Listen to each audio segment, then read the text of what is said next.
Hello বন্ধুরা, বড়দের প্রণাম, ছোটদের ভালোবাসা জানিয়ে চলে আসলাম আজ আমার সারাদিনের একটা ব্লগ নিয়ে।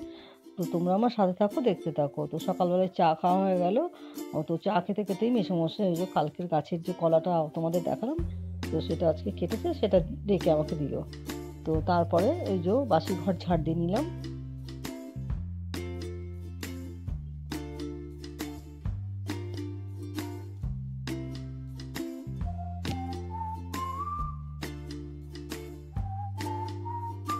তো তারপর চলে আসলাম এই যে রান্নাঘরে।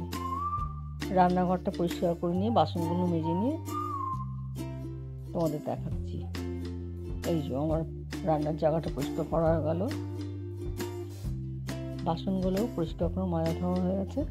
তো তারপর চলে আসলাম ঘর পুছতে।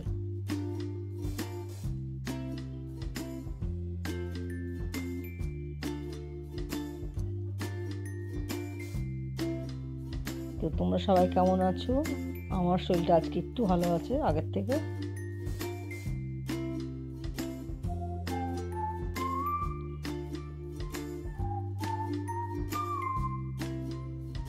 তারপরে চলে আসলাম জামা কাপড় ধুতে। এই যে কাঁচা হয়ে গেল, ধুয়ে দেখো মেলাও হয়ে গেছে সব। তো তারপরে চলে যাব বাজারে। বাজার থেকে এসে এই যে ভাতের হাঁড়ি বসিয়ে দিয়েছি একদিকে, আর একদিকে আরেকটু চা করে খেয়ে নিলাম, কারণ সেই সকালে চা খেয়েছিলাম, তো আরেকটু চা করে খেয়ে নিলাম। খেয়ে নিয়ে তারপরে চলে আসলাম রান্নায়। তার মাঝখানে স্নান করে পুজো দেওয়া হয়ে গেছে আমার ঠাকুর।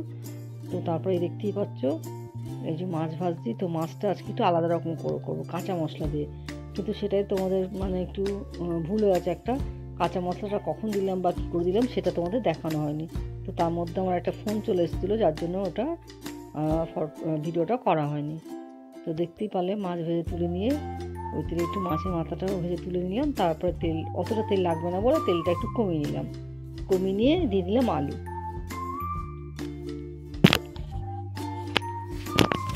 হয়তো ভাবছো খুব কম আলু বেগুন দুটোই, কারণ এটা একবেলার জন্য করেছিলাম, তার জন্য ওই অল্পই। আলুও বেশি কেউ খাবে না, বেগুনও খাবে না, তাই খুব কম পরিমাণে করেছিলাম।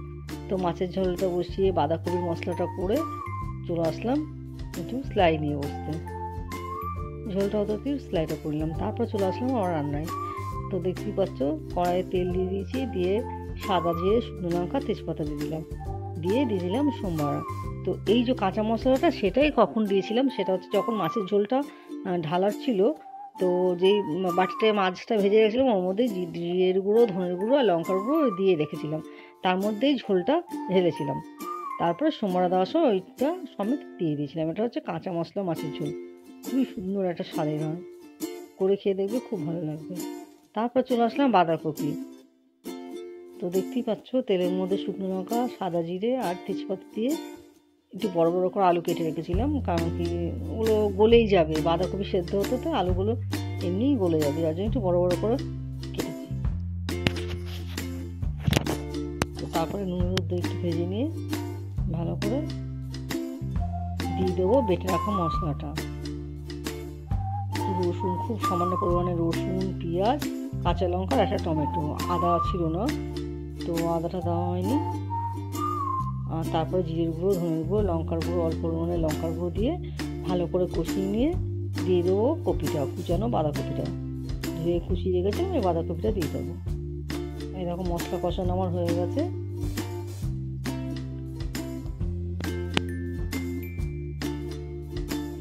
দিয়ে দিলাম বাঁধাকপি।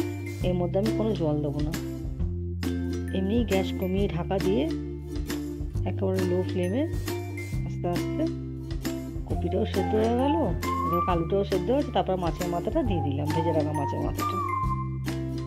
তারপর ভালো করে নিয়েছে, একটু গরম মশলা নিয়ে নামিয়ে দেবো। তো আমার ভিডিওটা ভালো লাগলে একটা লাইক আর সাবস্ক্রাইব করে দেবে। তো কেমন লাগলো সেটাও জানাবে।